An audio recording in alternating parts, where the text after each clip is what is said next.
Do you worry about that? Things like how you look, and are you conscious of that when you're on television, whether your hands would be made after? Well, I'm not on television enough for it to have worked itself up to a phobia, because the few times I've been on, I got out of town soon enough so I didn't see it on the box. Is that so? And that makes it possible for me to be here tonight. Mm-hmm.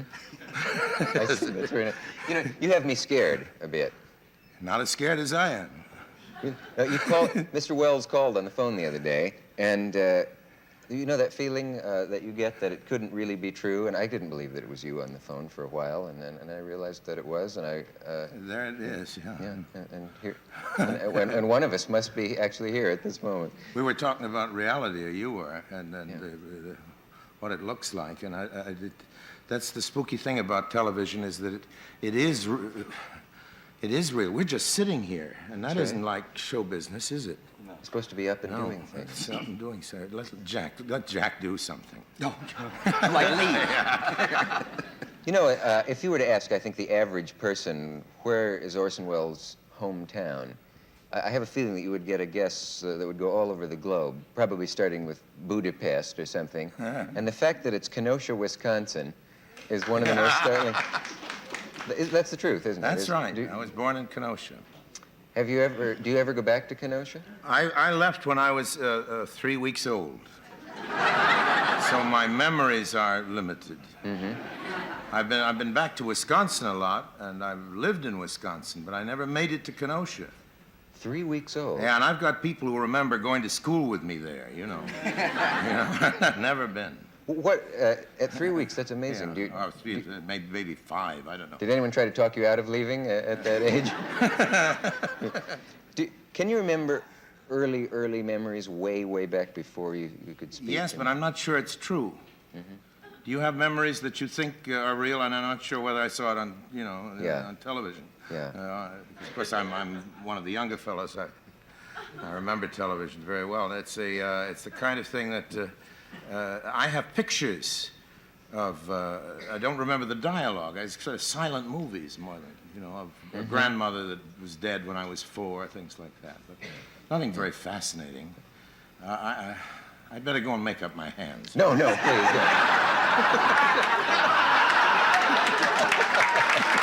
Made me feel a lot better. Are there any legends about you that you would like to scotch right now, like the fact that you, at the age of 4 months or something, wrote a thesis on Nietzsche's philosophy, or, there are all these incredible things like that. Yeah, Pack of Lies. Pack of Lies? Pack of Lies. No kidding. Yeah, I was a rather backward student. And I read also about you that you were supposed to go to Harvard. Mr. Lemon did go to Harvard. That's true. I had a scholarship to go to Harvard. Hollywood is what I wanted to do. What I wanted to go to was Hollywood. What I had the scholarship for was Harvard. And I did everything I could think of not to go, including show business. The only reason I'm in show business was to keep out of school. You're getting ready to go to Harvard. Yeah. Through all this, are you? And I just didn't want to go, not because I have anything against Harvard, but I never know the answers to anything, as you found out. We were talking upstairs. I would like to ask you one thing, though, that maybe a kind of question that's a little annoying, but if someone were to give you, say, $10 million tax-free now to do whatever you... I'm considering it. What would you do with it? Well, since we're on the full network, give it away. But I'll tell you afterwards, I guess what I'm angling for would be, would you make a movie? Would you produce plays? I think, really, anybody is suddenly given an awful lot of money until it happens. Mm-hmm. You think you're going to go out in the street and hand it out to everybody. I'm sure I don't have enough class to do that. But until they show me that green stuff, the instinct would be, some kind of giving it away with all the misery there is. But of course, the minute you've got it, you turn into somebody else, A monster. Yeah, a monster. Your dad was an inventor. Yes. What did he invent? Anything we would know of? He invented a great many things, none of which worked. Some of them were very successful. He invented something called the picnic, which was a square box into which everything fitted for your outing under the trees, which included a salt cellar which collapsed. That meant there couldn't be any salt in it. Things like that. Yeah. And the war came along, the First World War, and every American soldier had to have it in a knapsack. So, of course, my father was fabulously rich on the picnic. This useless box of toys went over there with all our boys. And then he invented one of the early airplanes. He was an automobile manufacturer. He'd raced some of the early automobiles. And in fact, a picture I made, Ambisons, is partly based on him, not by me, but by Tarkington, who wrote the book, who was a friend of my father's. And my father was a kind of mad playboy. He was well along when I was born. He was in his late 60s when I was born, so we went back to older and happier times. And when the Wright brothers came up with this thing, he said that that was a very good idea, but there was a basic fallacy, which was having the engine in the plane. Any fool could see that the airplane should be light enough and the engine should be on the ground, you see.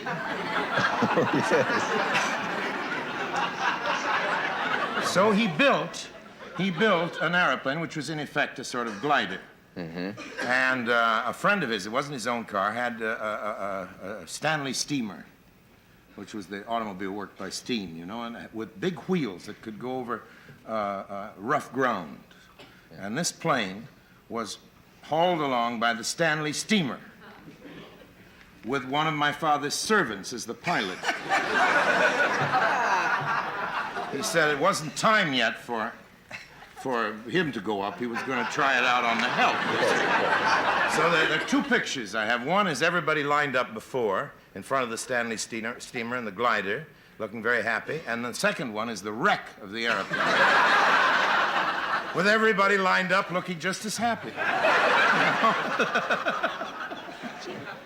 That airplane is now known as the Super Chief on the Long Island Railroad. But he liked to call himself an inventor because what he was, he came from an epoch in which you should pretend to be a great tycoon. You mustn't say you're a playboy. He was just a playboy. He inherited some money and he spent it. That was what he did. So he put down, I'm an inventor, so it would be respectable. And these fantasies came up through the years. He was also a very lucky gambler. He really broke the bank at Monte Carlo. And he lost money all the time in business and made it up gambling, which is an interesting switch. Yes, it is. And in fact, it was in Kenosha where he was manufacturing some mysterious object that I happened to come into the world. Does this medium intrigue you, television? Would you like to? Oh, yes. Does it? Well, I expected, you know, I'd done an awful lot of radio and theater and movies and everything, so when the television scene began, I said, just wait, you know. And I stayed near the telephone. But for 15 years, it didn't ring, so, from Madison Avenue. So it's just now I've started into it. They're giving me a special on CBS. Mike Dan has given me you know, the kind of contract for a television that I only had once in movies, but it took an awful long time for the phone to ring. But it intrigues me. I think it's just the great medium, but it also mystifies me. Doesn't it you? Yes, yes, often. Even though you're a master of it, don't you really think there's something we haven't figured out yet? What? Well, you are. Where would a person reach you, though? How would they know where your telephone is? I think of you as a citizen of the globe. You're photographed one day in Spain and another day you're in Luxembourg. Process. Back projection. You're really, that's a little I'm inside. really in Kenosha all the time. All the time you're in Wisconsin. How would a person get a letter to Orson Welles is something that once intrigued me for a long time. And I often wonder, I really do, I think about you a great deal, and I often wonder what you're doing after I wake up, and I wonder what Orson Welles is doing today. Does this?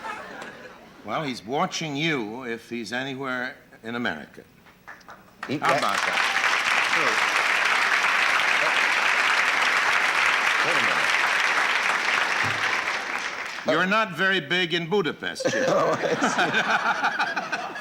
But that's coming. I see. You know, a lot of, well, I guess all the young people in this country, you sometimes get the feeling, are film happy. Someone once said about this generation they would rather make film than make love. And of course, you are one of their great heroes. You know, the thing is, there doesn't seem to be anybody who wants to go to movies anymore. Just make them.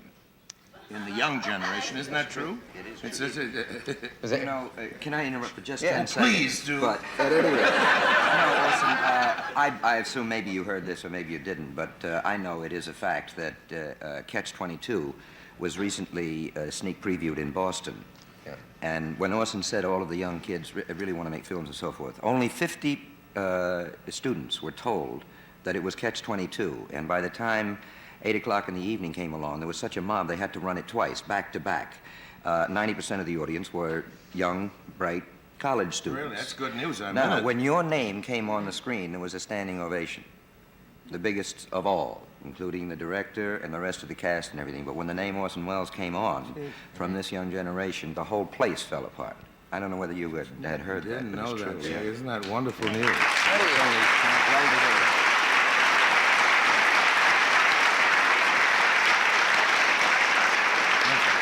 All of this gives me faith, you see, that our industry will The point is, eventually that be was all in right. Boston. And that's a new generation, because I used to open shows there, and that was a different generation that I opened to, believe me. You had trouble in Oh, Boston? in Boston. The worst thing that ever happened to me, can I tell this? Of course, you're not here every night. Even with the white hands? Oh, please, All right. please.